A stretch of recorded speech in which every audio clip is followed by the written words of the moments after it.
ইরানি ক্ষেপণাস্ত্র হামলায় ইসরায়েলে নিহত ৩, আহত ৭৪। International desk, news24bd.net। সাথে আছি আমি তানজিনা তাহরিন। ইসরায়েলে আবারও নতুন করে ব্যাপক ক্ষেপণাস্ত্র হামলা চালিয়েছে ইরান। মধ্য ইসরায়েলকে কেন্দ্র করে চালানো সর্বশেষ এই হামলায় আরও ৩ জন নিহত হয়েছেন। আহত হয়েছেন আরও ৬৭ জনেরও বেশি মানুষ।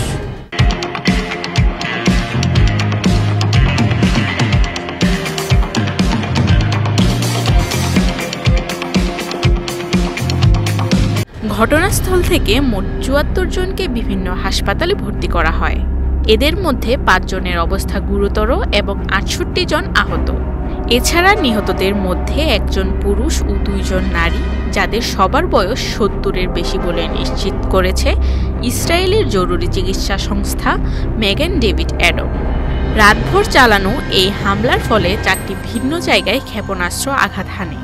হামলার পরপরই উদ্ধারকর্মীরা ধ্বংসস্তূপের নিচে আটকে পড়া মানুষদের উদ্ধারে কাজ শুরু করেন।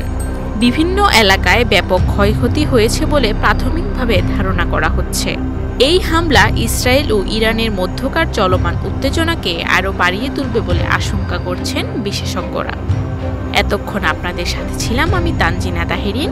সর্বশেষ সংবাদ জানতে চোখ রাখুন news24bd.net এর ফেসবুক পেজ ও ইউটিউব চ্যানেলে।